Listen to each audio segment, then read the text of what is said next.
মানে মাঝে মাঝে আমার মনে হতো যে ও আসলে মেন্টালি সিক একজন মানুষ। তো আমার হাজবেন্ডের সাথে যেটা হয় যে রুবেলের সাথে আমি কখনোই কোনো বিষয় হাইড করি না, একদম শুরু থেকেই সবকিছু তাকে আমি জানাই। শুধুমাত্র এই ঘটনাটা আমি তাকে জানানোর সাহস পাই নাই। তো হঠাৎ করে একদিন আমি যে নতুন স্কুলে পড়ি সেই স্কুলে দেখি হচ্ছে আমাকে নিয়ে খুব কানাঘুষা চলছে এবং আমি এটা মানে বুঝতে পারতেছিলাম না যে কি হচ্ছে। সবচেয়ে ইম্পর্টেন্ট যে সময়টা, আমি যে ডিসিশনটা আমি একা একা তখন নিতে যাচ্ছিলাম, যেটা বাবা মায়ের নেয়ার কথা, ওই ডিসিশনটা তখন আমি আসলে ইমেচিউর ভাবেই আমি তখন নিয়ে ফেলি। একটা আমার বিষয় আমি হাইড করতে গিয়ে আমি তার চেয়ে অনেক বড় একটা বিষয়ের জন্ম দিয়ে ফেলতেছি। এই ফিলটা তখন আমিও তাকে বলি নাই যে মরে গেলে এখানেই যাবো, তাও তাকে আমি সেকেন্ড টাইম ফোন দিব না। সকালে ওরা যখন উঠলো 6:30 7টার দিকে, তখন আমার অবস্থা খুবই খারাপ। আমার স্যাচুরেশন লেভেল তখন 83 84। আসসালামু আলাইকুম, আমি কানিজ সুপ্তা। আমি বর্তমানে পূবালী ব্যাংকে সাভার ব্রাঞ্চে কর্মরত আছি। আমি তাকে আগে থেকেই চিনতাম, আমরা একই স্কুলেরই ছিলাম এবং সে ছিল একটু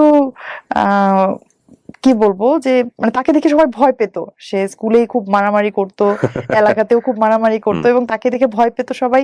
আমি নিজেও তাকে দেখে ভয় পেতাম। তবে আমার একটা ব্যাপার ছিল ছোটবেলা থেকেই যে যেমন জেমস বন্ড ক্যারেক্টার যখন পড়তাম কিংবা দস্যু বন্ধুর যখন পড়তাম রোমেনা আফাজের, আমি আসলে ওর মধ্যে তখন ওই চরিত্রটা দেখতে পেতাম। কোন ক্লাসে আপনি তখন? তখন আমি হচ্ছে ক্লাস 10-এ পড়ি। খুবই ছোট বয়স। ক্লাস 10-এ পড়ি।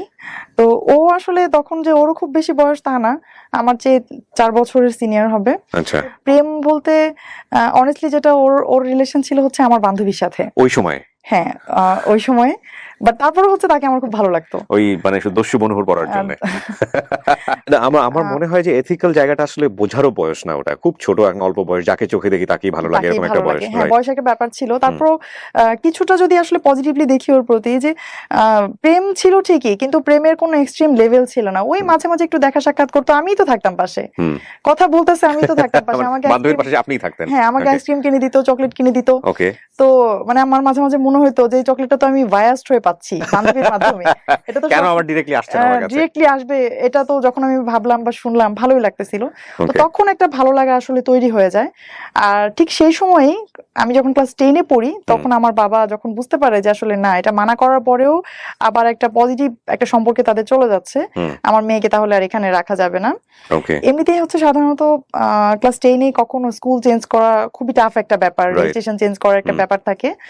তো তারপরেও আমার বাবা কি করলেন, আমার বাবা ওই স্কুল থেকে আমাকে নিয়ে গেলেন হচ্ছে অন্য একটা স্কুলে। মানে সেম স্কুলে ও পড়তো? হ্যাঁ, সেম স্কুলে ও ছিল। স্কুলে থাকে কিভাবে? স্কুলে না, সেম স্কুলে বলতে হচ্ছে ও আমার সিনিয়র, বাট আমার মাত্র 1 ক্লাস উপরে পড়তো। ওরা তখন এসএসসি এক্সাম দিবে এরকম। ও আচ্ছা আচ্ছা, ঠিক আছে, বয়সের গ্যাপ আছে, বাট কিন্তু ক্লাস উপরে পড়তো। কিন্তু আপনার হচ্ছে যেটা বান্ধবী সরে গেল, এটা জানার পরে নাকি?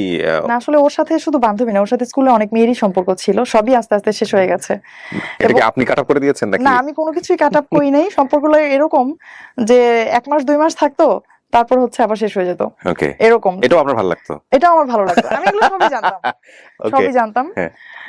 অন্য স্কুলে নিয়ে যাওয়ার পর এইটা ছিল হচ্ছে সত্যিকার অর্থে যে মনের ভেতর থেকে প্রেমের অনুভূতি, যেটা ডিস্টেন্স যখন তৈরি হয়ে গেল, আমি তাকে দেখছি না, তখন আমার মনে হচ্ছিল আমি তো এখন নাই। আমি স্কুলে থাকলে তো দেখতে পারতাম সে কার সাথে কথা বলছে, সে কার সাথে কি করছে, হ্যাঁ, আমি সবকিছুই দেখতে পারতাম। আমি কিন্তু আসলে তখনও তার সাথে আমার কোনো প্রপোজাল দিয়ে যে প্রেম, যেটা সেটা হয় নাই। ওই সাইড থেকে কি কোনো নকটক ছিল যে না তোমাকে আমার ভালো লাগে? ওর থেকেও ছিল না। তো এতদিন যেটা ঘটতেছিল, এতদিন হচ্ছে ফ্যামিলি চাচ্ছিল যে কোনো ভাবে সেটা বন্ধ হয়ে যায়, এবং তখন পর্যন্ত কিন্তু আমার মধ্যে কোনো অনুভূতি ছিল না। বাট ফ্যামিলি যখন এটা বাদ দিয়ে দিল চিন্তা করা, আমার মধ্যে আসলে এটা তখন থেকে কাজ করা শুরু করছিল। একটু খোঁজ খবর নিতাম, আমার বিভিন্ন ছেলে ফ্রেন্ড ক্লাসমেট যারা আছে, যারা ওইদিকে যেত, আগের স্কুলের স্টুডেন্টদের সাথে যাদের কম বেশি কথাবার্তা হয়, তাদের কাছ থেকে আমি খোঁজ নেওয়ার চেষ্টা করতাম। আমি শুনতাম যে সে নতুন হচ্ছে আমার বান্ধবীর পরেও হচ্ছে তার আরেকটা প্রেম হয়েছে এবং সে হচ্ছে ওই সম্পর্কের মধ্যে দিয়েই যাচ্ছে। ওটাতে আপনার কিছু যায় আসে না? এবং না, আমার আসলে আমার কোনো রকমই লাগতো না। হ্যাঁ, সে তো প্রেম করবেই, সে তো প্রেম কুমার। হ্যাঁ। তখন বাই দ্য ওয়ে আমি একদিন একটা সুযোগ পাই যে আমার মামার মোটরসাইকেলটা নষ্ট হয়ে যায়। আমি যেদিন শুনি যে আমার মামার মোটরসাইকেলটা নষ্ট এবং আমাকে হচ্ছে হেঁটে যেতে হবে স্কুলে, এবং আমি আমার নানু বাসায় থাকতাম পরের স্কুলে পড়াকালীন সময়ে। তো আমি তখন কি করলাম, সকালবেলা আমি খুব দ্রুত একটা চিঠি লিখলাম, খুবই ছোট একটা চিঠি লিখলাম। কার কাছে? চিঠি লিখলাম হচ্ছে ওর উদ্দেশ্যে। ওকে, একটা চিঠি লিখলাম। তখন পর্যন্ত ও জানে না যে আপনি ওকে পছন্দ করেন? না, তখন পর্যন্ত ও জানতো না। এটাই হচ্ছে সত্যিকার অর্থে প্রথম আমার দিক থেকে তার দিকে যাওয়া কোনো ভাইবস। ওকে ফাইন, তারপর চিঠি লিখলেন? তো আমি তখন চিঠি লিখলাম। কি লিখেছিলেন মনে আছে? চিঠিটা আসলে হ্যাঁ মনে অবশ্যই আছে, কারণ জীবনে প্রথম আসলে এত আবেগ নিয়ে চিঠি। আমি পুরো চিঠিটা বর্ণনা করব না, চিঠিটা পুরোটা বর্ণনা করলে হয়তো 5-6 লাইন, বেশি না, বাট আমি জাস্ট থিমটা এরকম ছিল যে আমি তোমাকে অনেক ভালোবাসি। ওকে, আমি এটা কখনো বুঝতে পারি নাই, তুমি হয়তো প্রশ্ন করবা যে আমি না, আমি তুমি না, আপনি করে লিখছিলাম যে আপনি হয়তো প্রশ্ন করবেন যে আমি আপনাকে কেন স্কুলে থাকাকালীন সময় কেন কখনো বলি নাই। আসলে তখন আমার মধ্যে এই অনুভূতিটা তৈরি হয় নাই। ওকে, আর আমি জানি আপনি এখন ওই যে মেয়েটার কথা আমি শুনেছি, ওইটার নাম মেনশন করলাম, ওই মেয়েটার ওনার নাম মেনশন করে বললাম যে আমি এখন জানি আপনি ওই আপুর সাথে আপনার একটা অ্যাফেয়ার আছে, আপনি কোনো সমস্যা নাই, আমি জাস্ট আপনাকে জানাইলাম যে আমি আপনাকে ভালোবাসি। Very interesting. আপনার পরিচয় বললেন? হ্যাঁ, আমি শুধু নিচে নামটা, আমি আসলে আমাকে তো স্কুলে সবাই চিনতো। আচ্ছা, নামটা লিখলেন যাতে করে? হ্যাঁ, আমি শুধু আমার নামটাই লিখলাম নিচে, সুপ্তা। আচ্ছা, তো বাই দ্য ওয়ে কি হলো, আমি যখন ওই গেট দিয়ে বের হচ্ছিলাম তখনই চিঠিটা আমার ডায়েরি থেকে পায়ের কাছে পড়ে গেছে, এবং ওখানেই বসে আমার মামা মোটরসাইকেল ঠিক করছিল। তো আমি খুবই ভয় পেয়ে গেছিলাম। চিঠিটা আবার আমি উঠালাম, উঠিয়ে আবার মামা জিজ্ঞেস করতেছে কি এটা। তখন আমি হুট করে কি বলবো, মামাকে বলতেছে মামা বুক লিস্ট, নতুন বই কিনতে হবে, বুক লিস্ট। ব্রেন কাজ করেছে ওই সময়। হ্যাঁ, পরে মামা বললো ঠিক আছে, আমাকে এখন তো মোটরসাইকেল নষ্ট, আমাকে বিকেলে দিয়ে দিও, আমি বই নিয়ে আসবো, কি কি লাগবে। তো তারা সবাই আমার পড়ার খুব যত্ন নিত। তো এই চিঠি দেওয়ার পরে আসলে আমি কেন যেন আমার খুব শান্তি লাগতেছিল। তো আমি এদিকে ব্যস্ত হয়ে গেলাম, এবং সেই চিঠিটার কোনো রিপ্লাই যে পাবো আদৌ এমন কোনো ভরসা আমার ছিল না। তো হঠাৎ করে একদিন আমি যে নতুন স্কুলে পড়ি, সেই স্কুলে দেখি হচ্ছে আমাকে নিয়ে খুব কানাঘুষা চলছে, এবং আমি এটা মানে বুঝতে পারতেছিলাম না যে কি হচ্ছে। তখন আমি শুনলাম যে জয়মন্টপ থেকে একটা ছেলে আসছে, গাড়িতে করে আসছে, সাথে তার বন্ধু বান্ধব ছিল, এবং মানে এই স্কুলের হচ্ছে একজন টিচার। সেই টিচারকে সে আমার কথা জিজ্ঞেস করার পর টিচার প্রথমে তথ্য দিতে চায়নি, এই জন্য সে টিচারকে খুব বকাবকি করছে এবং বাজে ভাষা ব্যবহার করছে। আমি যখন এটা শুনেছি, আমি তখন বুঝতে পারলাম যে এটা ও ছাড়া কেউ না, এবং তার এই কাণ্ড কারখানায় আমি মানে খুবই লজ্জিত ছিলাম। কারণ যে টিচারকে সে জিজ্ঞাসা করেছে, স্বাভাবিকভাবে একজন শিক্ষক কখনোই তার ক্লাস 10-এ পড়া একটা স্টুডেন্টের ব্যাপারে বাইরের কারো কাছে তথ্য দিবে না, সে যতই জিজ্ঞাসা করুক না কেন। তো আমি এই সময় হচ্ছে আমার ভালোবাসাটা একদম মানে ব্লার হয়ে গেল, কারণ যে মানুষটা এই ধরনের একটা কাজ করতে পারছে সে তো ভবিষ্যতে আরো খারাপ কিছু করতে পারে। ওর নামটা আমরা জানতে পারি? কোনো সমস্যা নেই, নাম ধরে বলেন। ওর নামটা কি? হচ্ছে রুবেল। জায়েদ মাহমুদ রুবেল। সেই পরীক্ষার মধ্যেও হচ্ছে আমি খুব ভালো পড়াশোনা করছিলাম। তো মাঝখানে বাদ সাধলো হচ্ছে ওই যে যার কাছে আমি চিঠি পাঠাইলাম, উনি হচ্ছে আমার জন্য একটা উপহার নিয়ে আসলো। এটা হচ্ছে আমার পরীক্ষা চলছিল, তখন এসএসসি পরীক্ষা চলছিল, সে একটা উপহার নিয়ে আসলো। উপহারটা কেমন, সেটা ছিল একটা বই। তো আমার পরদিন সকালবেলা ছিল হচ্ছে সামাজিক বিজ্ঞান পরীক্ষা। আমি আগের দিন রাতে ট্রেজার আইল্যান্ড বইটার নাম ছিল, ট্রেজার আইল্যান্ড বইটা আমি শেষ করি। ওই বইয়ের মধ্যে কিছু লেখা ছিল না? না, কিছুই লেখা ছিল না। তখন শেষ পর্যন্ত আমি সাভারি ক্যান পাবলিক স্কুল অ্যান্ড কলেজ, আমি সেখানে ভর্তি হই। এর মধ্যে যেটা হলো, রুবেলের একদিন হঠাৎ ফোন এলো। তো ফোন দেওয়ার পর থেকে এই এতদিন পর্যন্ত যে ওর প্রতি একটা বিরক্তি, ওর পরিচয় দেওয়ার পর থেকে হচ্ছে সবকিছু চলে যায় আবার। ঘন্টার পর ঘন্টা কখনোই কথা হয়নি আমাদের। ইভেন আমার মনে হয় যে সবচেয়ে বেশি আমাদের একবার কথা হয়েছিল 11 মিনিট। এছাড়া তো এই 11 মিনিট যেদিন কথা হয় সেদিন হচ্ছে আমাদের বিয়ের প্ল্যান চলছিল। বিয়ের প্ল্যান বলতে হচ্ছে ও আমাকে প্রপোজ করছিল। তো আমি তার সাথে কথা বলছিলাম ভালোভাবেই, কিন্তু আমি তাকে এক কথাই বলতেছিলাম সবসময় যে মানে আমাদের এখন কোনোভাবে বিয়ে করা সম্ভব না, আমার একটা ক্যারিয়ার আছে, আমি সামনে মেডিকেলে ভর্তি হব, আমি আগে পড়াশোনাটা একটা ভালো একটা লেভেলে নিয়ে যাই, তুমিও কিছু একটা ক্যারিয়ারে করো, তো তারপরে আমরা বিয়ে করব। সে আবার হচ্ছে আমার সব কথা শুনতো, সে কখনোই আমাকে কোনো কিছু ফোর্স করার চেষ্টা করতো না। তো সে আমাকে সবসময় একটা কথাই বলতো যে সুপ্তা, এটা মনে হয় আল্লাহর একটা শাস্তি আমার জন্য হবে যে আমি আসলে লাইফে এতগুলো মানুষকে মনে কষ্ট দিছি, হ্যাঁ, আর ফার্স্ট মনে হয় আল্লাহ তোমার থেকে আমার এত বড় কষ্ট দিবে। আমার সবসময় বোঝানোর চেষ্টা করতো যে সে আমার অনেক ভালোবাসে, বাট তার কথা আমি সবসময় সিলি ভাবেই নিতাম, কারণ এই কথা তো সে কতজনকেই বলে আসছে, তাদেরকে তো সে ছেড়ে আসছে। কলেজে আমার একটা দুর্বলতা ছিল ফিজিক্স নিয়ে। তো আমার তখন কি হয়, ফিজিক্সে হচ্ছে রেজাল্টটা খারাপ হয়, ক্যান পাবলিকে রেজাল্ট খারাপ মানে এর চেয়ে ভয়ঙ্কর আর কিছুই নাই। যে তুমি কোনো সাবজেক্টে খারাপ করছো, এর চেয়ে খারাপ আর কিছুই নাই। বাবা মাকে ডাকায় অনেক কিছু করতে হয়। তো এই যে একটা ভয়, আমি কিন্তু ওই দিনের আগ পর্যন্ত তার সাথে চিন্তা ভাবনা কখনোই যে আমি এখন বিয়ে করবো না, ভবিষ্যতে বিয়ে করব। তখন আমি তাকে কি বলি যে আচ্ছা ঠিক আছে বিয়ে করব, কিন্তু আমি তোমার কথায় আমি তোমার সাথে যাব না, তোমার ফ্যামিলি যদি আমার সাথে কথা বলে, তারা যদি সাপোর্ট দেয় তাহলে আমি তোমাকে বিয়ে করব। আর মানে- তখন পরিস্থিতিটা এমন ছিল হ্যাঁ। যে আমার একটা পার্সোনাল একটা কি বলবো নিজের একটা ক্যারিয়ার তৈরি হচ্ছিল, ওই সময় আমার বাবা আমাকে কোনোভাবেই বিয়ে দিবে না। না, কিন্তু আমার কথা হচ্ছে যে আপনি ফিজিক্সে খারাপ করার পরে ডিসিশনটা কেন নিলেন? এখন যদি আমি আমার বাবা মাকে বলি আমার প্রতি যে আমার বাবা মা আত্মীয় স্বজনের যে একটা এক্সপেকটেশন এটা নষ্ট হয়ে যাবে, আমার প্রতি তাদের একটা ধারণা খারাপ হয়ে যাবে, এই লজ্জা আমি কোথায় রাখবো? এই লজ্জাটা আমি কোথায় রাখবো? তখন আমার কি হয় যে আমি তখন ওরে বলি যে ঠিক আছে চলো আমরা বিয়ে করি। মানে বিয়ে করবো, লেখাপড়া বাদ দিয়ে দিব? না। তাহলে ফিজিক্সের রিকভারিটা কিভাবে হবে? আমি শেষ করি। ওকে, বল প্লিজ। পড়বো, বাট পরবর্তীতে অন্য কোথাও পড়বো। হ্যাঁ, অন্য কোথাও পড়বো, আরো ভালোভাবে, লাগলে আমি একই আর গ্যাপ দিয়ে দিব, মানে তারপর আমি আমার বাবার সামনে দাঁড়াবো না। ফাইন। সো বিষয়টা এরকম ছিল যে আসলে এই ফিজিক্সের খারাপটা আসলে অন্য কোনো ভাবে ডাইভার্ট হবে শুধুমাত্র বিয়ের রিজনে, যে না আমি বিয়ে করে ফেলেছি দ্যাটস ওয়াই আমি 1 বছর গ্যাপ, কিন্তু আসলে তো রিজন হচ্ছে ফিজিক্স। এক্স্যাক্টলি। এটা কিন্তু এখন পর্যন্ত মনে হয় এই প্রোগ্রামটা দেখার পরে আমার বাবা জানবে। এই ঘটনা কিন্তু আমার বাবা এখনো জানে না যে আমার সেই সময় ফার্স্ট ইয়ারের থেকে সেকেন্ড ইয়ারে ওঠার সময় আমি ফিজিক্সে একটা সাবজেক্ট আমি ফেল করি। ওকে, এটা আমার বাবা এখনো জানে না। ফিজিক্সে ফেল করে আপনি কেমিস্ট্রিতে ঢুকে গিয়েছেন। হ্যাঁ, তখন আমাদের মধ্যে খুব ভালো একটা কেমিস্ট্রি তৈরি হয়ে যাচ্ছিল। ওকে, কিন্তু বিষয়টা আসলে কিন্তু সত্যি যে ওই সময়ের আগ পর্যন্ত তার সাথে যে কথা বলছিলাম, আমি ফোন দেওয়ার পর থেকে 1 মাস হয়ে গেছে প্রায় কথা বলছিলাম, আমার মধ্যে তখন একবারও কাজ করে নাই হ্যাঁ আমি বিয়ে করব। তখন আমার মধ্যে একটা ওই এরকম ভাব চলে আসছিল যে হলে হলো, না হলে আমরা না বলি হলো। Failure is the pillar of success. তো ওই সময় যেটা ছিল যে আসলে failure is the pillar of marriage. তখন এটা কিন্তু বাংলাদেশে অনেক মেয়েদের ক্ষেত্রে এটা হয়। হ্যাঁ, failure is the pillar of marriage.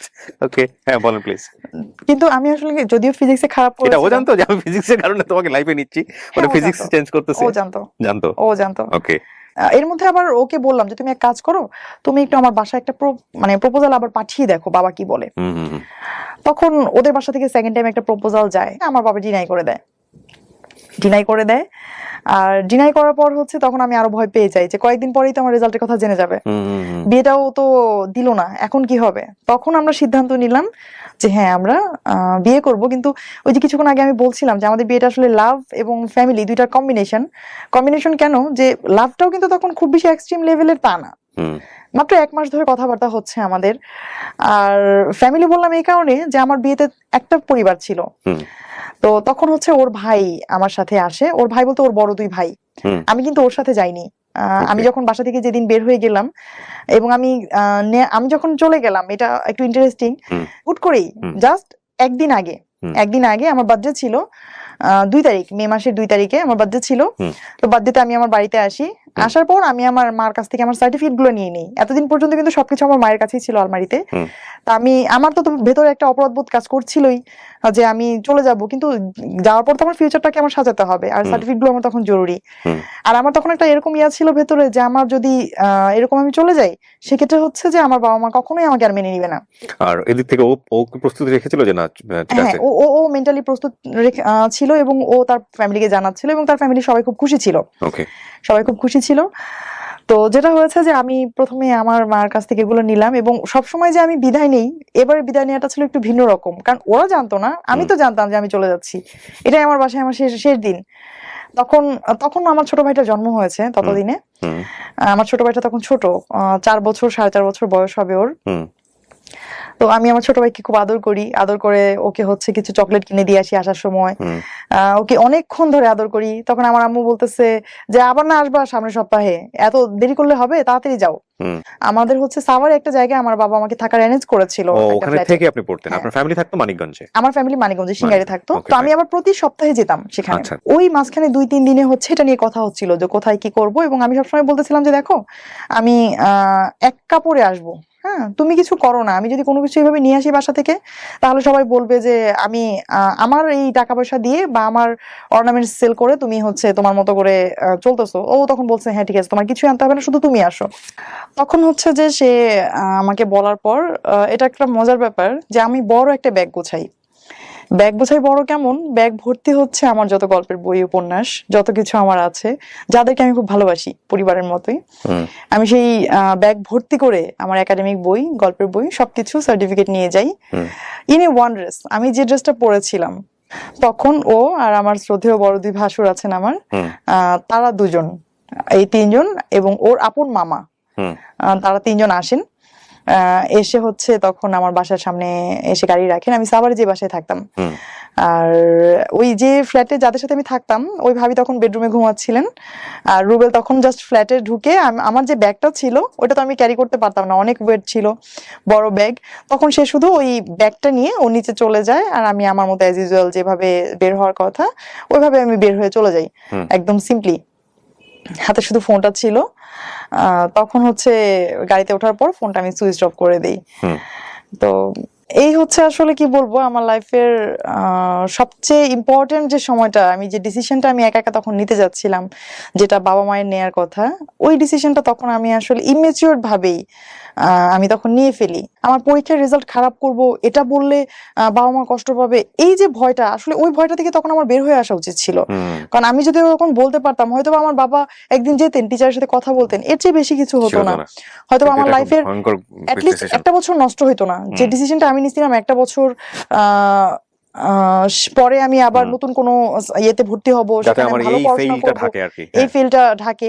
But একটা ওই যে একটা কথা আছে না, যে জ্বলন্ত চুলা থেকে গরম তেলের মধ্যে লাফ দেয়া, বা গরম তেল থেকে জ্বলন্ত চুলায় লাফ দেয়া, এরকম একটা ব্যাপার ছিল যে আমি একটা আমার বিষয় আমি হাইড করতে গিয়ে আমি তার চেয়ে অনেক বড় একটা বিষয়ের জন্ম দিয়ে ফেলতেছি।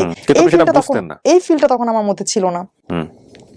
তো যেটা হলো যে অ্যাজ ইউজুয়াল আমাদের বিয়ে হয়ে গেল কোর্টে, আর তখন আমার বয়স ছিল মাত্র 14+।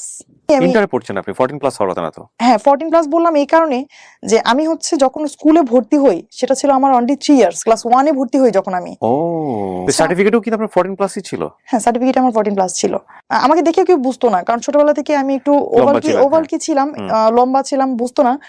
আর আমার ভাসুর আবার আরেকটা কাজ করেছিলেন, উনি একটা এফিডেভিট করেছিলেন আমার এইজের, যেটা হচ্ছে বয়স বাড়িয়ে, এবং 24 ছিল তখন এই যে সেটা ইয়াতে ওই এফিডেভিট অনুসারে। তখন আমাকে তখন খোঁজাখুঁজি চলছিল। আমি অলরেডি কিন্তু ওদের বাসায়, যে আমি কোর্ট থেকে অলরেডি বিয়ে করে চলে এসেছি, খোঁজাখুঁজি চলছিল, এবং আমি তো খুব ভয় পেয়ে গেছি। তারা আমার সাথে যতই যোগাযোগ করতে চেষ্টা করছিল, আমি কারোর সাথে কথা বলবো না, ফোনে আমি কারোর সাথে কথা বলবো না, যা কথা বলার তোমরা বলো। আমার হাজবেন্ডকে বলছিলাম যে যা কথা বলার তোমরা বলো, আমি কোনো কথা বলবো না। আমি কথা বললে তো আমাকে জিজ্ঞাসা করবে, যে এরকম কিছু করার আগে তো একবার বলতে পারতাম। তো তাদের সাথে হচ্ছে আমাদের ওই ঘটনার পর থেকে বাবা মার সাথে প্রায় 6 মান্থ আমার কোনো কথাবার্তা কোনো কিছুই হয় নাই, এবং আমার শ্বশুরবাড়িতেই হচ্ছে আমি ধীরে ধীরে অ্যাডজাস্টমেন্টে চলে যাই। আচ্ছা। এবং এরপর ফার্স্ট স্ট্রাগলটা যেখানে আসে, যাদেরকে আমি ডিপেন্ড করে আমি ওই বাড়িতে যাই, আমার ভাসুরা যারা আছেন তারা হ্যাপি যে ছোট ভাই বিয়ে করেছে, বউ পেয়েছি, এই পর্যন্তই তাদের দায়িত্ব। বাট আমার ফিউচার, আমার ক্যারিয়ার তৈরি কিন্তু তাদের দায়িত্বের মধ্যে পড়ে না। স্বাভাবিকভাবেই তারা কোনো কিছু না করলেও তাদেরকে ফোর্স করতে পারবো না। এদিকে তখন রুবেলও তো হচ্ছে কোনো আয় করতো না, স্বাভাবিকভাবেই একটা তখন দেখা যাচ্ছে খুব ছোট যদি কোনো নিডও হতো, যে 50 টাকা 100 টাকা নিডের কথা হলেও হচ্ছে কাউকে না কাউকে বলতে হতো যে এই জিনিসটা আমার লাগবে। তো এই জিনিসটা খুব আমার ভেতরে কাজ করতো, যে আমার নিজেকে খুব ছোট মনে হতো, যে কারণ এইরকম সিচুয়েশনে তো কখনো পড়ি নাই। ফার্স্ট টাইম ইউ রিয়ালাইজ না, রিয়েল লাইফটা রিয়ালাইজ করতেছেন। তখন হচ্ছে প্রথম আমার মনে হলো যে না, আসলে তো এটা খুব জরুরি ছিল যে একটা কিছু করে একটা ফিনান্সিয়াল সাপোর্ট তৈরি করে বিয়েটা করা। ফার্স্ট ধাক্কাটা আসে হচ্ছে আমার পড়াশোনা নতুন করে শুরু করায়, কলেজ চেঞ্জ। যে আমাকে তো ওই কলেজে তো আমি আসলে নতুন করে পড়ার কোনো সুযোগ ছিল না, কারণ আপনি তো জানেন ক্যান পাবলিকে হচ্ছে ম্যারিড হলে হচ্ছে খুব টাফ। আর আমি যেহেতু আনম্যারিড অবস্থায় ভর্তি হয়েছিলাম, তারপর আমি পড়াশোনা করতে পারতাম হাইড করে, যদি হচ্ছে আমার ওই ফিলটা না আসতো। এখন তো হচ্ছে আমার হাজবেন্ডকে আমি শো করতে পারবো না, আমি যদি আনম্যারিড হয়ে ওখানে পড়াশোনা করতে যাই, আর বাবা মার সাথে তো কোনো সম্পর্কই নাই, সুতরাং আমি তো ক্যান পাবলিকে পড়তে পারবো না। তখন এনিহাউ আমি নতুন একটা কলেজে ভর্তির সিদ্ধান্ত নেই। সিদ্ধান্ত নেওয়ার পর তখন কলেজে ভর্তিতে আসলে খুব বেশি টাকা লাগতো না, বর্তমান সময়ের পরিপ্রেক্ষিতে খুব বেশি টাকা লাগতো না। বাট ওই টাকাটাই তখন ওই মুহূর্তে আমার জন্য খুব টাফ হয়ে গিয়েছিল, যে টাকাটা আমাকে কে দিবে। তখন হচ্ছে আমার ভাসুরদেরকে হচ্ছে আমার হাজবেন্ড বোঝায় যে ঠিক আছে, অ্যাটলিস্ট ওকে ইন্টারমিডিয়েট পর্যন্ত পড়াও, ইন্টারমিডিয়েটটা পাস করুক, তারপরে দরকার হলে ও একটা প্রাইমারিতে ঢুকে যাবে বা কোথাও ঢুকে যাবে। তো তখন পর্যন্ত আমার ভাসুররা ওই হ্যাঁ নার মধ্যেই ছিল, যে পড়বে কি পড়বে না। আসলে গ্রামে একান্নবর্তী পরিবার, তারা চায় একটা বউ, তারা তো কলেজের ছাত্রী চায় না। এটা খুব স্বাভাবিক যে তাদের দরকার বউ, তো বউ পড়াশোনা করবে, এটা আসলে তাদের জন্য খুব অনেক দূরের চিন্তা। আর এটা আমাদের গ্রামে কখনো হয়ও না যে একটা বাড়ির বউ পড়াশোনা করে, কারণ মেয়েরাই পড়াশোনা করে না কেউ ভালোভাবে ওই সময়ে। এই জায়গাটা থেকে হচ্ছে আমার আশেপাশে পরিচিত যারা ছিল, এক কথাই আমি যাদের কাছে মধ্যমণি হয়েছিলাম একটা সময়, আত্মীয় স্বজন পাড়া প্রতিবেশী সবাই হচ্ছে তখন আমার হাজবেন্ড সম্পর্কে কিছু ব্যাড কমেন্টস করতো হচ্ছে যে ওদের সম্পর্কটা থাকবে না এবং ওই ছেলের সাথে কোনোভাবেই ও অ্যাডজাস্ট করতে পারবে না এবং তার ক্যারিয়ারটা শেষ হয়ে গেল, এই ধরনের বিভিন্ন কথাবার্তা বলতো, যেটা হচ্ছে ওকে খুব কষ্ট দিত। বাট আমার অভিজ্ঞতাটা তখন ধীরে ধীরে চেঞ্জ হচ্ছিল। এইরকম যে প্রেমিক হিসেবে সে যতটুকু খারাপ, একজন হাজবেন্ড হিসেবে সে তার চেয়ে শতগুণ ভালো। এটা আপনার মনে ফিলিং, এবং আমার আস্তে আস্তে তখন ফিলিংটা আমার এরকম হচ্ছিল, এটা সামহাউ এটা ও প্রুফ করার চেষ্টা করছিল। একদম ইনস্ট্যান্ট। আমাদের বিয়ের দিন থেকে আমি যেটা দেখেছি, সে হচ্ছে টোটালি চেঞ্জ একজন মানুষ। আমি আগে যাকে চিনতাম এই রুবেল সেই রুবেল না। যে আমার শ্বশুরবাড়িতে হচ্ছে অনেক বড় উঠান ছিল এবং তখন পর্যন্ত কোনো কাজের লোক ছিল না, আর ওই কাজগুলো হচ্ছে বাড়িতেই যারা ফ্যামিলি মেম্বার তাদেরকেই করতে হতো। তো এটা হচ্ছে আমার বাড়িতে প্রায় 24 জন ফ্যামিলি মেম্বার ছিল ওই সময় আমার শ্বশুর বাড়িতে, এবং এদের যে রান্না বাড়ার একটা ব্যাপার, এদের খাবারের পর হচ্ছে থালাবাটি ধোয়ার একটা ব্যাপার, এগুলো কিন্তু অনেক বড় প্রেশারের একটা বিষয় এবং এগুলো সব নিজেরাই করতে হতো। ওই সময় কিছুদিন কাজের লোক ছিল না। তো যেটা হয়েছে যে এগুলো করতে গেলে তো স্বাভাবিকভাবে আমার পড়াশোনা হবে না। তখন কি ও পড়াশোনা মোটামুটি কি বন্ধ করে দিয়েছে? একদম ও পড়াশোনা বন্ধ করে দিয়েছে। ইন্টার থাকতেই মোটামুটি ড্রপ করে ফেললো নাকি? না, এসএসসির পরেই ও আর পড়াশোনা করতে পারেনি আমার জন্যই। তাহলে চিন্তা করে দেখেন, এখানে একটা ভয়ঙ্কর রকমের ডাইমেনশন আছে। সেটা হলো যে সে এসএসসির পরে পড়েনি, এরকম একটা সময় সে বিয়ে করেছে। এই বাসাতে পড়াশোনার কালচারটা মেয়েদের ক্ষেত্রে সাধারণত বাংলাদেশের সামাজিকতা যেরকম হয় গ্রাম বাংলাতে ওরকমই, যে বাড়ির বউ এত পড়াশোনা করে কি করবে। আবার এখানে আরেকটা কমপ্লেক্সিটি গ্রো করার একটা ব্যাপার আছে, সেটা হচ্ছে হাজবেন্ড এসএসসি পড়ার পড়াশোনা করছে না, মেয়ে তখন ইন্টারমিডিয়েটে পড়ছে এবং তাকে আবার ইকোনমিকের একটা ব্যাপার স্যাপার আছে যে সে যে সায়েন্সে পড়তো, সে সায়েন্সের সাবজেক্টগুলো প্রাইভেট পড়াতে পারবে না। সো পড়াশোনা বন্ধ হয়ে যাওয়ার জন্য যতগুলো রাস্তা ওপেন থাকার দরকার এখানে সবকিছু ওপেন আছে, কিন্তু ঘটনা কি ঘটেছে সেটা খুব ইন্টারেস্টিং। এবং আপনারা কিছুটা বুঝতেই পারছেন, কারণ উনি এখন পূবালী ব্যাংকে আছে, তার মানে উনি নিশ্চয়ই পড়াশোনা করেছে। গল্প আমাদের শেখানো না, গল্প আরো অন্য জায়গাতে, একটু মনোযোগ দিয়ে শুনতে হবে। বলেন প্লিজ। এবং বিয়ের পরে যে ফিনান্সিয়ালি ক্রাইসিসটা চলে আসে, তখন এমন একটা পর্যায়ে চলে আসে যে হয় হচ্ছে ওর এসএসসি পরীক্ষার এক্সামগুলোতে অ্যাটেন্ড করার জন্য টাকা জমা দিতে হবে, অথবা আমার কলেজে ভর্তি হতে হবে। সে বলে যে দেখো আমি তো ভালো স্টুডেন্ট না বেশি, আমি হয়তো পড়াশোনা করবো কোনো রকম, আমার পড়াশোনাটা চলতে থাকবে, বাট তুমি তো ভালো স্টুডেন্ট, তুমি তোমার পড়াশোনাটা চালায় যাও। তখন সে আমার জন্য এই স্যাক্রিফাইসটা করে যে সে পড়াশোনা না করে সে আমার জন্য পড়াশোনার একটা অপরচুনিটি তৈরি করে দেয়। অথচ সে কিন্তু এটা বলতে পারতো, বা আমিও তাকে বলেছিলাম যে একটা কাজ করো, যে তুমি এসএসসিটা করো, আমি দরকার হয় একটা বছর আমি ওয়েস্ট করি, একসাথে আমরা কলেজে ভর্তি হব, ততদিন একটা ফিনান্সিয়ালি একটা সাপোর্ট আসতে পারে, এরকম প্রপোজ আমি তাকে করেছিলাম। বাট সে আমাকে বলছে না, আমি চাই না তোমার লাইফের সময় নষ্ট হোক, সে আমাকে এরকম বলতো। তো আমার হাজবেন্ড যেটা করতো, আমার যাতে কোনো ঝামেলা না হয় এবং আমাকে যেন কেউ পড়াশোনার জন্য বলতে না পারে যে ও কলেজে গেছে, এজন্য হচ্ছে আমরা বাড়িতে এই কাজটা হয় নাই। ও কি করতো, অন্ধকার থাকতে ফজরের আজানের আগে যখন কেউ উঠতো না, তখন উঠে সে হচ্ছে ওই উঠানটা ঝাড়ু দিত, পুরো উঠানটা।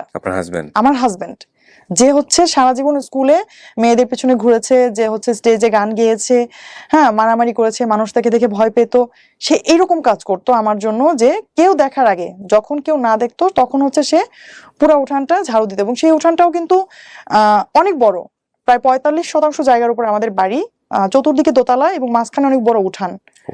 এবং সেই উঠানটা অনেক বড়, এক কথাই সেই উঠানটা বুঝবেন 1 বিঘার প্রায় 1.5 বিঘার কাছাকাছি। এই উঠানটা ঝাড়ু দিতেও প্রায় 25 থেকে 30 মিনিট লেগে যায় স্পিডে ঝাড়ু দিলেও।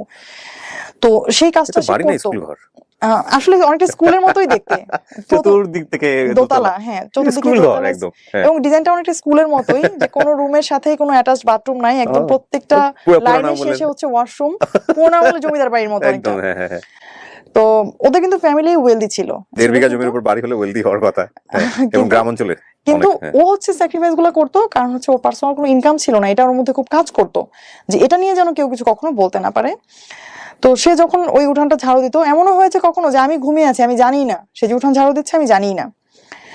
তো সে হচ্ছে এগুলো করতো, করে সকালে যদি কেউ জিজ্ঞেস করতো কে করছে, বলতো যে সুপ্তা কলেজে যাওয়ার আগে এগুলো সব শেষ করে গেছে। ওই যে বললাম যে আমি যখন স্কুলে ওকে চিনতাম যে সময়টাতে, সে সময়টাতে ছিল হিরোর মতো, কল্পনায় হিরোর মতো, তার স্টাইল ছিল অন্যরকম। হিরো এখন বাসন মাজছে, তার হিরো এখন গান ঝাড়ু দিচ্ছে। C this is the change. এবং এগুলো কিন্তু সংসার জীবনে খুবই গুরুত্বপূর্ণ। কেন বলছি একটু সামনের দিকে যখন আমরা যাবো তখন বুঝবো আর কি। জি বল প্লিজ। কলেজে আসতে হচ্ছে মানিকগঞ্জ থেকে সাভারে জার্নি করে, আমি তখন কনসিভ করেছি। আর ওই সময়টাতেই হচ্ছে জার্নিতে একটা প্রবলেম ছিল। আমাদের সিঙ্গারি রোডে যারা মানিকগঞ্জবাসী যারা, তারা জানেন যে আমাদের সিঙ্গারের যে রোডটা, এটা কি পরিমাণ ভাঙা ছিল যে পুরো গাড়িটা একটা ভাইব্রেশন মুডে। আমি তখন হচ্ছে কলেজে আসতাম প্রতিদিন।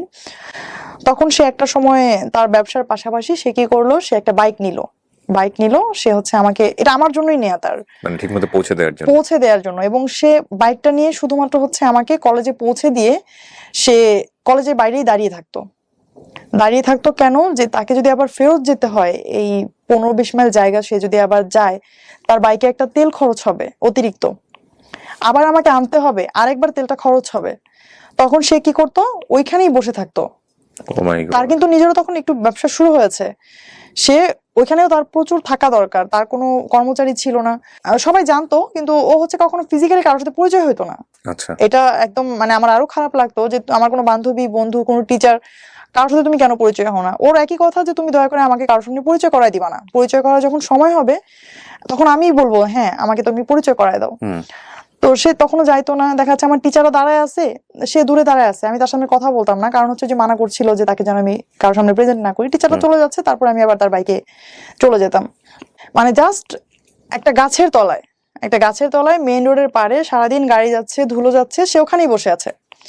আমি তাকে বলতাম মাঝে মাঝে যে পাশে নদী আছে, তুমি তো একটু ওদিকে ঘুরে আসলেও পারো। তো সে বলতো না, আমার ঘুরতে ভালো লাগে না, আমার বসে থাকতে ভালো লাগে। একটা মানুষ, আপনি চিন্তা করেন আপনি কতক্ষণ বসে থাকতে পারবেন, কয়দিন বসে থাকতে পারবেন? সে আমার প্রেগনেন্সির পুরো সময়টা সে হচ্ছে ওখানে বসে থাকতো। ইভেন বিলিভ করবেন না, একদম ছোট একটা বাচ্চাদের মতো, যে একটা মা যেমন তার সন্তানের পেন্সিল আছে কিনা, রাবার আছে কিনা, প্লে নার্সারিতে পড়ুয়া একটা বাচ্চার খেয়াল রাখে, ওই বাচ্চার কিন্তু কোনোদিন এটা ভাবতে হয় না আমার পেন্সিল নাই, আমার কলম নাই। ইভেন স্টিল আমি যখন সেই সময়টাতে পড়াশোনা করতাম, আমার কোনোদিন এটা মানে ওকে বলতে হয় নাই যে আমার একটা পেন্সিল লাগবে, একটা জ্যামিতি বক্স লাগবে, একটা খাতা লাগবে। সে সবকিছু চেক করে সময়ের আগে সে সবকিছু নিয়ে আসতো আমার জন্য। তো আমার হাজবেন্ড হচ্ছে আমাকে কখনো পরীক্ষার হল থেকে বের হয়ে কখনো জিজ্ঞেস করতো না আমাকে যে তোমার এক্সাম কেমন হয়েছে। আমি ওকে বলতাম যে আমি যে পরীক্ষা দিচ্ছি তোমার তো কোনো ফিল নাই। পরে বলতেছে কেন? আমি বলি আমি ফেল করলেও তোমার কিছু আসা যায় না, পাস করলেও কিছু আসা যায় না। পরে বলি এরকম কেন বলতেছো? পরে আমি বলি যে এই যে আমি পরীক্ষা দিয়ে বের হই, তোমার কি কখনো মানে জানতে ইচ্ছা হয় না যে আমার পরীক্ষাটা কেমন হয়েছে? তখন সে আমার উত্তর দিল একদিন যে কষ্ট তো আমি করছি, এজন্য আমি জানি ফলাফল ভালো হবে। আমার ছেলেটার জন্য মা ছিলাম আমরা দুইজনই ধরতে গেলে। আমি হচ্ছে ওর বায়োলজিক্যাল মা, আর আমার হাজবেন্ড ছিল হচ্ছে ওর মেন্টালি বা ফিজিক্যালি বাবা। ও আসলে মায়ের দায়িত্বটাই পালন করতো, যে ওকে খাওয়ানো থেকে শুরু করে ওর যে ক্লিনিং এর একটা ব্যাপার থাকে, ওকে গোসল করানো থেকে শুরু করে। এখন হয়তো অডিয়েন্সরা অনেকেই ভাবতে পারে যে ও হয়তো কিছু করতো না এই জন্য এটা করছে, আসলে তখন কিন্তু ও কিছু করতো। ওর নিজের বিজনেস দাঁড়িয়ে গেছে এবং সেখানে ওকে, ওর বিজনেস বলতে হচ্ছে ওর একটা খামার ছিল, এবং সেই খামারেও কিন্তু ওকে অনেক পরিশ্রম করতে হতো। প্রচুর পরিশ্রম করতে হয় খামারে। প্রচুর পরিশ্রম ছিল। ওর একটা মুরগির খামার ছিল, প্রচুর পরিশ্রম করতে, প্রায় 2500 মুরগির একটা খামার ছিল, এবং 2500 মুরগির টেক কেয়ার ও একা করতো। ওর কোনো হেল্পিং হ্যান্ড ছিল না। মানে পুরোটাই প্যারাডাইম শিফট বলে যেটাকে, মানে ইউটার্ন নেয়া, যে এরকম মানে শীষ দেওয়া রোমিও যার অনেকগুলো ব্যাকগ্রাউন্ড, ওখান থেকে পুরোপুরি একদম মানে 100% টার্ন করে একেবারে ফ্যামিলি ম্যান মানে কি, মানে একদম এ ক্লাস পাওয়া ফ্যামিলি ম্যান, যদি ওনার কথা আমরা বিলিভ করি। ওকে বলেন তারপর। মানে মাঝে মাঝে আমার মনে হতো যে ও আসলে মেন্টালি সিক একজন মানুষ, তা না হলে আসলে এইভাবে কেউ বাচ্চার টেক কেয়ার করতে পারে না। মানে বাচ্চার ব্যাপারে সে এত বেশি কনসাস ছিল যে বাইরে কেউ আসলে সে বাচ্চাকে মানে তার কোলে দিতে ইতস্তত বোধ করা, যে দেখা যাচ্ছে আত্মীয় স্বজন আসছে, বা গ্রামে তো এরকম থাকে যে ছোট বাচ্চাকে কেউ কোলে নিচ্ছে বা আসছে, সে দিত না। আবার সে আরেকটা কাজ করতো, যে আমি যখন হসপিটাল থেকে আমাকে বাসায় নেওয়া হয় বাচ্চার বার্থের পর, তো ওই অবস্থায় তো আসলে ছেলে মানুষ সাধারণত বাচ্চাদেরকে কোলেই নিতে একটু মানে হিমশিম খেয়ে যায়। তো আর এমনিতে তো ন্যাচারালি গ্রামে একটা বিলিফ থেকে যায় যে 40 দিন পর্যন্ত বাচ্চাকে কোথাও বের করা হয় না। আর সে যেটা করতো, ওই হসপিটাল থেকে আনার 2-1 দিন পরে, অর্থাৎ আমার বাচ্চার বয়স যখন 7 থেকে 8 দিন, তখন সে আমার বাচ্চাকে নিয়ে ঘুরতে যেত বাইরে। সে কোলে করে ড্রেস পরিয়ে সে ঘুরতে নিয়ে যেত বাইরে, এবং বাইরে সবাইকে নিয়ে দেখাতো যেটা আমার ছেলে। ডেকে ডেকে ওই দেখাতো। বয়সে একটা লজ্জা পাওয়ার ব্যাপার। এক্স্যাক্টলি, আমি এটাই বলতেছি যে সাধারণত এতটুকু মানুষ বাবা হয়েছে, এটা তো আসলে সে আরো একটু হাইড করে রাখে Shy feel করার স্বাভাবিকভাবে। তখন হচ্ছে আমি আইনে ভর্তি হই। Law-তে? হ্যাঁ, আমি লতে অনার্স করার জন্য ভর্তি হয়ে হচ্ছে প্রাইম বিশ্ববিদ্যালয়ে। ওকে। আমি বাসায় না থাকলে সে টেক কেয়ার করতো। আবার বেশিরভাগ সময় হচ্ছে আমার বাচ্চাটাকে যেটা করতাম অনার্সে পড়াকালীন সময়ে, যে আমার বাবার বাড়িতে তখন একটু একটু সম্পর্ক ভালো হয়েছে তাদের সাথে, যে তাদের কাছে আমার বাচ্চাটাকে আমি দিয়ে আসতাম সকালবেলা আমার ইউনিভার্সিটিতে যাওয়ার পথেই। আমি তখনও সেই মানিকগঞ্জ থেকেই মিরপুরে এসে ক্লাস করতাম প্রতিদিন। প্রাইম ইউনিভার্সিটিতে? মানে আমার জার্নির সময়টা আসলে শেষ হয় নাই, জার্নিটা চলছেই। মাঝে মাঝে এমন হয়েছে যে বাসে আমি আসছি, আসার আগে আমি আমার বাবার বাড়িতে কাউকে ফোন করে বললাম যে আমি আসতেছি, তোমরা একটু স্ট্যান্ডে দাঁড়াও, আমার ক্লাসে লেট হয়ে যাবে। ওরা হচ্ছে আসতো স্ট্যান্ডে, এবং ওই জানলা দিয়ে হচ্ছে আমি আমার বাচ্চাটাকে নামিয়ে দিতাম। এটা এই দৃশ্যের অনেকেই সাক্ষী, আমাদের এলাকায় যারা আছে তারা সবাই হচ্ছে আমার ছেলেটাকে নিয়ে হাসাহাসি করতো যে ও তো হচ্ছে জীবনে যতবার মানে ঘরে ঢুকেছে তার চেয়ে বেশিবারও হচ্ছে বাসের জানলা দিয়ে নামা ওঠা করছে। But you never give up. একটা মানে মজার বিষয় হচ্ছে যে এত স্ট্রাগলের মধ্য দিয়েও এই ভদ্রমহিলা কোনো গিভ আপ করেন নাই নিজেকে, যে না আমি ঠিক আছে বাচ্চা হয়েছে কিন্তু আমি লেখাপড়া থেকে সরে যাবো, বাট নট লাইক দিস, লেখাপড়া থেকে সরে নাই। এবং নিশ্চয়ই লাইফে একটা এম ছিল। লতে পড়ছিলেন কেন আপনি? জি, আমি আইন বিষয়ে পড়াশোনা করছিলাম হচ্ছে, আমি সবসময় বিচারক হওয়ার স্বপ্ন দেখতাম, আমি এখনো দেখি সেটা। ওকে, ফাইন, লেটস কন্টিনিউ। তারপর ওকে, আমার একটা কোশ্চেন চলে আসছে, মানে কোশ্চেনের অ্যান্সারটা তো সবারই জানা। দেখেন আপনার হাজবেন্ড ইন্টারমিডিয়েট পাস করে নাই, এসএসসিও করেনি, এসএসসিও পাস করে নাই, সে আপনাকে এতদূর পর্যন্ত পড়তে দিল? এটা আমাদের সামাজিকতার জায়গা থেকে এই প্রশ্নটা। কখনো কোনো কোশ্চেন করেনি নাকি ইন্সপায়ার করেছে? আমার হাজবেন্ড আসলে শুরু থেকে যেটা করেছে যে ও আমার জন্য সবসময় ইন্সপিরেশন ছিল, সব সময়। আমার কখনো কোনো একটা মুহূর্তের জন্য মনে হয় নাই যে ও আমাকে কোনো একটা জায়গা থেকে একটু একটা ইনফেরিয়রিটি কমপ্লেক্স হবে না যে ভোগে না, অনেকে কিন্তু ভোগে। আমাদের সমাজটা কেমন, আমাদের সমাজে বিয়ে করতে গেলেও দেখা হয় যে ওয়াইফের উচ্চতা হাজবেন্ডের উচ্চতা থেকে কম কিনা, যদি এটাও একটু বড় হয়ে যায় ওটাকে স্বাভাবিক চোখে দেখা হয় না। এবং এটা তো শুধু গেল চোখের দেখা। আপনি যদি আসেন এবার এই পড়াশোনা বা ক্যারিয়ার, এমন একটা জব করছে হাজবেন্ড যেটাতে হাজবেন্ড কম ইনকাম করে ওয়াইফের জায়গা থেকে, কিংবা আপনার এডুকেশনের দিক থেকে হচ্ছে ওয়াইফের চেয়ে পেছানো, এই বিষয়গুলো কিন্তু আমাদের সামাজিক দৃষ্টিকোণ থেকে অনেক বড় ব্যাপার, এবং সংসারও কিন্তু অনেক ধরনের কমপ্লেক্সিটি গ্রো করে। আপনার ক্ষেত্রে এরকম কোনো কিছু হয়নি? আসলে আমাদের ক্ষেত্রে কখনো এরকম কেন হয়নি যে ওই যে পড়াশোনা না করার যে বিষয়টা ওর, এটা হচ্ছে ও বলতে হয়তো বা কখনো কখনো ফিল করতো এরকম যে কারোর সামনে বলবা না, এই সেম প্রশ্নটা আমি ওনাকেও করব, ওনার অ্যানসারটা আমি নিয়ে নেই, দেখি উনি কি বলেন। কারোর সামনে বলবা না, বাট আমি যেটা করি একদম শুরু থেকে এখন পর্যন্ত খুব গর্ব করেই বলি আমার হাজবেন্ড পড়াশোনা করে নাই। কারণ আমি এরকম আমার অনেক বান্ধবীদেরকে দেখেছি যাদের হাজবেন্ড মাস্টার্স পাস এবং অনার্স শেষ করে ওদের বিয়ে হয়েছে, ওদের হাজবেন্ড হচ্ছে ওদেরকে পড়তে দেয় নাই। পূবালী ব্যাংকে আমি যখন জয়েন করলাম, ও যেটা বলছিলাম যে এর মধ্যে আমি 4টা ব্যাংকে পরীক্ষা দেই আর হচ্ছে আরেকটা জুডিশিয়ারিতে পরীক্ষা দেই, তো 4টা ব্যাংকে আমার জব হয়ে যায়। জব হয়ে যাওয়ার পর পূবালী ব্যাংকে আমার পোস্টিং হয় হচ্ছে আমার বাসার খুব কাছে, এই জন্য হচ্ছে আরেকটা ব্যাংকে যেটা হয় আমার এর চেয়ে ভালো একটা পদে জব হয়, কিন্তু আমি শুধুমাত্র বাড়ির কাছে, এই জন্য আমি এই শাখাতেই জয়েন করি পূবালী ব্যাংকে। তখন আমি একটা বিউটি কন্টেস্টে আমি নাম দিলাম। তো আমার হাজবেন্ডের সাথে যেটা হয় যে রুবেলের সাথে আমি কখনোই কোনো বিষয় হাইড করি না, একদম শুরু থেকেই সবকিছু তাকে আমি জানাই। শুধুমাত্র এই ঘটনাটা আমি তাকে জানানোর সাহস পাই নাই। অনেকেই দিবেন, আপনি এক্সপ্লেইন করার দরকার নেই, বাংলাদেশের নাই আমি মনে করি এটা দিবে না, অনেকেই দিবে না। যখন হচ্ছে আমি সেমিফাইনালে চলে গেলাম, এখন তো এটা টিভিতে প্রচার করছে, রেগুলার টিভিতে দেখাবে, প্রচার হবে, কখন আবার দেখে ফেলে, দেখলেই তো চিন। তখন যদি কোনো প্রশ্ন করে এখন আমি কি করব, বলতে তো হবে, জানাতে হবে। তখন আমি ওকে একদিন সাহস করে এরকম বললাম যে রুবেল, আমাকে কেমন লাগছে, একটা সুন্দর ড্রেস পরার সামনে দাঁড়ায় বলতেছে আমাকে কেমন লাগতেছে। পরে বলতেছে যে ও আবার এমনিতে হচ্ছে আমাদের মধ্যে কম, যে একটা আছে যে ওই কাউকে খুশি করার জন্য কিছু বলা, যে তোমাকে অনেক ভালোবাসি বা তোমাকে অনেক সুন্দর লাগছে, এই বিষয়গুলো আমাদের মধ্যে কম, শুরু থেকেই কম। তো ও তখন আমাকে বললো হ্যাঁ এটা এরকম হয়েছে, এটা এরকম হয়েছে। তো বললাম যে সব মিলে কেমন, সুন্দর লাগছে না পচা লাগতেছে, এটা বলো। তো বলতেছে হ্যাঁ সুন্দর লাগতেছে। তো বললাম আচ্ছা ধরো আমি একটা বিউটি কন্টেস্টে এখন আছি, হ্যাঁ আমি বিউটি কন্টেস্টে আছি, তুমি শুনলা, হ্যাঁ তখন তোমার অনুভূতি কি হবে? তখন ও দুষ্টামি করে বলতেছে যে আমি তো তখন মানে মাইকিং করে প্রচার করবো যে আমার ওয়াইফ হচ্ছে বিউটি কন্টেস্টে আছে, এই সেই, হাসতেছে। তখন আমি বললাম যে রুবেল যদি সিরিয়াসলি এরকম শোনো, তখন ও আস্তে আস্তে করে হচ্ছে ওই হাসিটা থেমে গেল, সিরিয়াসলি শুনবো মানে কি। পরে তখন ওরে মানে একদিন পরে আমি আবার বলতেছি রুবেল আমি কালকে যেটা বললাম আসলে কিন্তু বিষয়টা এরকম। তখন হচ্ছে ও প্রথমে একটু রেগে গেল, রেগে গেল হচ্ছে আমাদের মধ্যে আসলে যে এতক্ষণ যেটা বলতেছিলাম যে ভালোবাসার যে বিষয়টা, কেয়ারিং এর যে বিষয়টা, এইটা যেমন তীব্র আমাদের মধ্যে কিন্তু রাগও তীব্র। রাগ হচ্ছে আমরা দুজন দুজনের সাথেই প্রচন্ড, এবং আমাদের এটা খুব কমন যে প্রতিদিন কমপক্ষে একবার হলেও ঝগড়া হয় যে কোনো বিষয় নিয়ে, এবং ঝগড়াটা এরকম যে ঝগড়া হচ্ছে 10 মিনিট পরে আবার খুব স্বাভাবিকভাবে কথাবার্তা, কিছু হয় নাই। এটা খুব জরুরি, ঝগড়াও জরুরি, এই মিনিমাইজেশনটাও খুব জরুরি সংসার জীবনে। জি। তো তাকে আমি জানানোর পর সে প্রথমে তো আমার বাবাকে ফোন দিল, মাকে ফোন দিল। এতদিনে কিন্তু এই যে এতগুলো বছরে তাদের সাথে কিন্তু তার এত ভালো একটা সম্পর্ক হয়ে গেছে যে তাদের কাছে হচ্ছে আমার চেয়ে তার প্রায়োরিটি বেশি হয়ে গেছে এখন। তো এনিহাউ আমি আমার বাবা মাকেও বোঝালাম, ওকেও বোঝালাম যে দেখো আমি যে পর্যায়ে এসেছি, যতটুকু করেছি, এই যে প্রায় 80,000 থেকে 5,000, 5,000 থেকে 100, 100 থেকে 28, 28 থেকে এখন আমি সেরা 17তে আছি। এখনো তুমি যদি আমাকে মানা করো রুবেল, আমি আর একদিনও ওইখানে যাব না, তুমি বিলিভ করো। তুমি আমাকে মানা করবা, আমি সুপ্তা সেখানে যাব না, ঠিক আছে?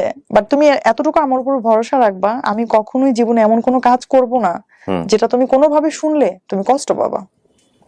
তোমাকে কষ্ট দেওয়ার মতো কোনো কিছু আমি কখনো করবো না। তখন ও বলতেছে যে ঠিক আছে, সে আমার এখানে কোন ড্রেস পরবো, কি করব, তার একটাই বিষয় ছিল যে তুমি হ্যাঁ কন্টেস্টে যাবা, বাট তোমার মধ্যে যেন শালীনতা থাকে। আর শেষ পর্যন্ত আল্লাহর রহমতে আমি এখানে সেকেন্ড রানার আপ নির্বাচিত হই। ওকে, কি ছিল কন্টেস্টটা? এটা ছিল হচ্ছে মিসেস মিলেনিয়াম ইউনিভার্স 2020। কারা করেছিল এটা? এটা করেছিল হচ্ছে মিডিয়া পার্টনার ছিল এটিএন বাংলা। আচ্ছা। আর মালয়েশিয়া বাংলাতে দেখিয়েছে? হ্যাঁ, এটিএন বাংলাতে দেখিয়েছে। কত সালে এটা? এই যে রিসেন্টলি হলো না? রিসেন্টলি ফেব্রুয়ারিতে হয়েছে 2020 এ। ও, সো আপনাকে তো অনেকে চিনবে তাহলে। অবশ্য আমি এই ধরনের অনুষ্ঠান তেমন একটা দেখি না, যে কারণে আমি আসলে রিকগনাইজ করতে পারছি না। না, আমাদের আবার এখানে একটা ব্যাপার হয়েছে যে আমাদের প্রোগ্রামের পরে এটার প্রচারণা কম হয়েছে, কারণ করোনার কারণে সবকিছু ওই ফেব্রুয়ারি পর থেকেই তো সারা বিশ্বেই একটু ইয়া হয়ে গেছে। এই জন্য হচ্ছে আমাদের এই অনুষ্ঠানটা পরবর্তীতে আর মানুষের সামনে তেমন ভাবে প্রেজেন্ট করা হয়নি। আমি কিছু টিভি উপস্থাপনার সাথেও জড়িত। আমি কিছু আইন বিষয়ক প্রোগ্রাম আমি উপস্থাপনা করি, এটিএন বাংলাতেও আছি। তো দর্শকরা হয়তো অনেকে আমাকে দেখেছেন। তো আমি সবসময় একটা জিনিস খেয়াল রাখি যে আমার ক্যামেরার সামনে আমি বসে আছি, ক্যামেরার পেছন থেকে আমাকে যারা দেখছেন ওইখানে কিন্তু শুধুমাত্র আমার দর্শক নাই, ওইখানে আমার বাবা বসে আছে, আমার হাজবেন্ড বসে আছে। এই চিন্তাটা আমার মাথায় থাকে সবসময়। তো এই ছিল হচ্ছে আমাদের সত্যিকার অর্থে এতদিন পর্যন্ত It's a huge support, man. আমি চিন্তা করতে পারি না যে একটা মানুষ যে লেখাপড়া বেশি দূর যেতে পারেনি, সে তার ওয়াইফকে এত বড় সাপোর্ট দিয়ে গেছে, এবং সবচেয়ে এক্সট্রিম লেভেল। বাংলাদেশ উনি যেটা বলছিল যে মিডিয়া সম্পর্কে সাধারণ মানুষের যে conception, that is absolutely true. কেউ এরকম একটা কমপ্লেক্স সিচুয়েশন আছে মিডিয়া সম্পর্কে, একটা অবজারভেশন, সেখান পর্যন্ত এই ভদ্রলোক সাপোর্ট দিয়ে গেছে যে ঠিক আছে আমার ওয়াইফ সেখানেও কাজ করবে। Wow, I must salute you sir, first of all. আর গল্পটা আরো বাকি, টুইস্ট আরো সামনে। কেন বলছি সাম্প্রতিক সময় এটা একটা খুবই জরুরি গল্প। এরই মধ্যে লাস্ট রোজাতে আমি অসুস্থ হয়ে যাই, হঠাৎ করে অসুস্থ হয়ে যাই। এটা ছিল হচ্ছে মে মাসের দ্বিতীয় সপ্তাহ। আমি অসুস্থ হয়ে যাই 2020-এ। তো অসুস্থ হয়ে যাওয়ার পর আমি প্রথমেই আমি আগেই বলেছি যে আমি কোনো কিছুই আবেগ দিয়ে চিন্তা ভাবনা করার আগে চিন্তা করি হচ্ছে এর সমাধানটা কি। আর বর্তমানে যেহেতু সারা দেশে একটা প্যান্ডেমিক একটা সিচুয়েশন ক্রিয়েট হয়ে গেছে, তো আমি কি করেছি যে আমি সাথে সাথে আমার ডাক্তারের সাথে কনসাল্ট করেছি। তো ডক্টর আমাকে প্রাইমারি কিছু মেডিসিন দিলেন। মেডিসিন দেওয়ার পর হচ্ছে আমি গেলাম টেস্ট করার জন্য। যখন ওই মেডিসিনও কাজ হচ্ছিল না, টেস্ট করার জন্য, তখন আমার যেটা হয়েছে যে আমার তখন ঠান্ডা, সর্দি, যেটা গলা ব্যথা, সিম্পটম থাকা, মাথা ব্যথা, জ্বর, সবকিছুই ছিল এক কথাই। মানে এগুলো কি এমন কোনো কিছু টের পাচ্ছিলেন যেগুলো সাধারণত আগে হয় নাই? গলা ব্যথাটা অনেক বেশি লাগতেছে বা এরকম কোনো কিছু? আমার আবার একটা ব্যাপার হচ্ছে আমার আগে থেকেই রাতে জ্বর আসার একটা প্রবণতা আছে। আচ্ছা।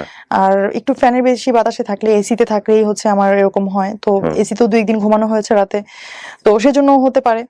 তো আমি তখন কি করলাম, আমি গেলাম কোভিড টেস্টের জন্য গেলাম। যাওয়ার পর হচ্ছে আমাদের ওখানে ব্যবস্থাপনা খুব সুন্দর ছিল সাভারে। তো আমি যাওয়ার পর আমার টেস্টের রেজাল্ট আসলো নেগেটিভ। এটা হচ্ছে মের 18 তারিখে আমি টেস্ট করি, 19 তারিখে আমার রেজাল্ট আসে নেগেটিভ। তো এর মধ্যে তো আমি মেডিসিন নিচ্ছি, ডক্টরের অ্যাডভাইস অনুসারে মেডিসিন নিচ্ছি। নেওয়ার পর হচ্ছে আমি এদিকে ঈদে আমাদের যেহেতু সাভার থেকে আমাদের বাড়ি যেখানে খুব কাছে, না যাওয়ারও কোনো অজুহাত নাই। তো আমরা ঈদে এই করোনার প্রেক্ষাপটেও আমরা গেলাম, ওখানে গেলাম। তো ওখান থেকে যখন আমি ফিরেছি তখন কিন্তু আমার এতদিনে যে সিমটম গুলো করোনার, ওগুলো আমার অলমোস্ট হচ্ছে কেটে গেছে। আর একটা সমস্যা যেটা আছে যে আমার প্রতিটা রাতেই জ্বর আসতো, আর আমি কোনো স্মেল পেতাম না নাকে। এটা আমি অনেকের কাছেই শুনছি এখন যে করোনাতে যারা এফেক্ট হচ্ছে তারা স্মেলটা পাচ্ছে না, স্মেল পেতাম না। আর আমি যেটা করেছি যে আমি আবারও গেলাম টেস্ট করতে, যে আমি যদি এফেক্ট হয়ে থাকি, আমি হয়তো বা আগেটা ফলসও আসতে পারে, বিভিন্ন জায়গায় এরকম শুনছি। তো আমি আবার টেস্ট করতে গেলাম। টেস্ট করতে যাওয়ার পর আমাকে, ওই দিন ছিল ফ্রাইডে, যেদিন আমি টেস্ট করতে যাই ফ্রাইডে ছিল, তো আমাকে ওখান থেকে বলে দিল যে আপনার তো কোনো কিছুই নাই, আপনি অযথা আসছেন একটা কিট নষ্ট করতে, এরকম ভাবে তারা বলছিল যে আপনার তেমন কোনো সিমটম নাই, রাতে সামান্য জ্বর আসে, এটা তো আসলে করোনার কোনো ইয়া না। তো আমি টেস্ট করে বাসায় চলে আসলাম। তারা আমাকে বললো যে যদি হচ্ছে আপনার যদি পজিটিভ হয়, আগামীকাল আপনাকে ফোন দিয়ে জানিয়ে দেওয়া হবে। তার আগেও আসলে মেসেজগুলো তেমন আসতো না, আইডিসিআর থেকে আসতো না। তো আমাকে জানাইলো যে আপনাকে ফোন দিয়ে জানিয়ে দেওয়া হবে, আর যদি ফোন না যায় তাহলে আপনি ধরবেন নেগেটিভ। ওকে। তো আমার শুক্র শনি ব্যাংক বন্ধ থাকে, আমি যেহেতু শনিবারে আমার কোনো ফোন আসে নাই, আর আমি এদিকে এই শুক্রবারের পর থেকে আমার জ্বরও আসে নাই, আমি রবিবারে খুব স্বাভাবিকভাবে অফিস করতে যাই, আমার অফিসে সব কলিগদের সাথে আমি অফিস করি। আর সন্ধ্যায় আমি জানতে পারি যে আমার করোনা পজিটিভ। সন্ধ্যায় আমাকে আইডিসিআর থেকে ফার্স্ট একটা মেসেজ দেয়। মেসেজ পাওয়ার পর আমি আমার উপজেলা হেলথ কমপ্লেক্সে আমি যোগাযোগ করি তাদের সাথে। তখন তারা তাদের ইমেল চেক করে দেখেন হ্যাঁ আমি করোনা পজিটিভ। তখন আমার হাজবেন্ড, আমার ছেলের বয়স এখন 10 বছর, আমরা একই রুমে ছিলাম, একই জায়গায় বসা, ফ্লোরে বসেছিলাম। তো আমি মেসেজটা দেখার সাথে সাথেই প্রথমে ওদেরকে জানাই যে আমার তো করোনা হয়েছে। ওই রুমের মধ্যেই ওরা বসা একসাথেই। তো আমি ওকে জানাইলাম যে তোমরা দূরে যাও, আমার করোনা হয়েছে, আমার কাছে কেউ আইসো না। তখন আমার হাজবেন্ড হেসে দিছে যে যদি কিছু হয়তো এতক্ষণই হয়ে যেত, তোমার সাথে তো আমরা কবে থেকেই আছি, এই মুহূর্তে দূরে যাওয়ার কি আছে। তারপর আমার বাচ্চা আসছে আমাকে গলা জড়ায় ধরে কান্না করার জন্য, আমি ওকে সরাই দিচ্ছি যে না বাবা, যতক্ষণ আমি জানতাম না ততক্ষণ জানতাম না, যখন আমি জানি আমার করোনা হয়েছে তখন আমি অবশ্যই আমি চাইবো না তোমরা কেউ আমার কাছে থাকো, আর যেহেতু আমি সুস্থ আমি সবকিছু করতে পারছি। তো সাথে সাথে আমি আমার সেপারেট একটা রুমে চলে গেলাম আইসোলেটেড থাকার জন্য। আর আমি আমার ব্রাঞ্চের যে আমাদের ব্রাঞ্চ ম্যানেজার স্যার, আমি তাকে ফোন দিয়ে জানালাম যে স্যার একটা মিস্টেক হয়ে গেছে, আমি তো জানতাম না আমার করোনা, আমি তো আজকে সারাদিন ব্যাংকে ছিলাম, আর আমি যে সেকশনে কাজ করি ব্যাংকে, আমি বিদ্যুৎ বিল সেকশনে কাজ করি, এখানে হচ্ছে প্রতিদিন আমাকে শত শত মানুষকে ডিল করতে হয়।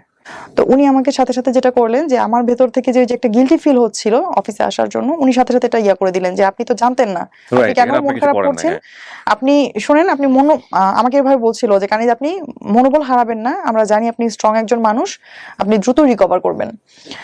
তো উনি হচ্ছে সাথে সাথে আমাদের হায়ার অথরিটিজে যারা আছেন তাদেরকেও জানালেন, এবং অফিস থেকেও আমাকে বেশ ভালো সাপোর্ট দিচ্ছিল মেন্টালি। আর বাসায় আমি যেটা করলাম, আমি সাথে সাথেই আলাদা রুমে চলে গেলাম। আমার বাইরে থেকে হচ্ছে আমার হাজবেন্ড, তারপর হচ্ছে আমার বাসায় একজন ভাতিজি আছে আমার, ওরা দুইজনই হচ্ছে আমাকে খুব সাপোর্ট দিত। আর আমার ছেলের সাথে হচ্ছে আমি ভিডিও কলে কথা বলতাম, ওকে আমার রুমের সামনে আমি আসতে অ্যালাউ করতাম না, অন্য রুমে থাকতো, সেখান থেকে ভিডিও কলে আমরা কথা বলতাম, এবং ওরা সবসময় সবাই চাইতো যে আমি যেন খুব হাসি খুশি থাকি।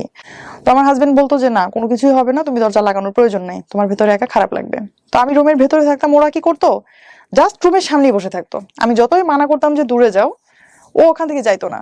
ওই দিন আবার কি হয়েছে, ওই যে আমি যেটা বলছিলাম যে আমাদের প্রায় ঝগড়া হয়, করোনার মধ্যেও সেটা থেমেছিল না, ওই দিন হচ্ছে তার সাথে আমার একটু ঝগড়া হয়েছে ঘুমানোর আগে, এবং তার সাথে জিদ করে আমি আমার রুমে সেদিন মশা টশি কিছু টানাই নাই, ওইভাবে ঘুমাইছি। এবং এটা সে খুব মানে তার ইয়াতে লাগছে যে আমি কেন এইগুলো করলাম, আমি এমনিতে অসুস্থ, আমি কেন এই জিদটা দেখাইলাম। সে হচ্ছে ফোন দেওয়ার পরে, সে হচ্ছে 3-4 বার ফোন দেওয়ার পর সে একবার উঠে আসছে।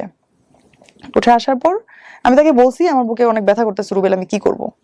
আমি তখনও জানি না যে এটাই হচ্ছে শ্বাসকষ্টের ইয়া, বলতেছি যে আমার বুকে খুব ব্যথা করতেছে, আমার দম বন্ধ হয়ে আসতেছে, আমি শ্বাস নিতে পারতেছি না। এমন বলতেছে পানি খাও, পানি খেয়ে ঘুমাও, ঠিক হয়ে যাবে, এ কথা বলে ওর আগের সাথে চলে গেছে। ঠিক আছে, মানে এটা একটা ইয়া যে মানে সারা এই যে 4-5 দিন ধরে আমি বাসায় 31 তারিখ থেকে 5 তারিখ পর্যন্ত এই কয়দিন সে কিন্তু ওইখানেই আমার প্রত্যেকটা প্রয়োজন সে সেকেন্ডের আগে হাজির করতো। আমি তাকে বলার পরও হচ্ছে সে চলে গেল। আমি ওই অভিমান থেকে তাকে আর ডাকি নাই। আচ্ছা, আমি আর তাকে ডাকি নাই, মানে আমার মধ্যে হচ্ছে আসলে ভালোবাসা পেতে পেতে এমন একটা অবস্থা তৈরি হয়ে গেছে যে সামান্য একটু এদিক হলেই না আমার সেটা সহ্য হয় না।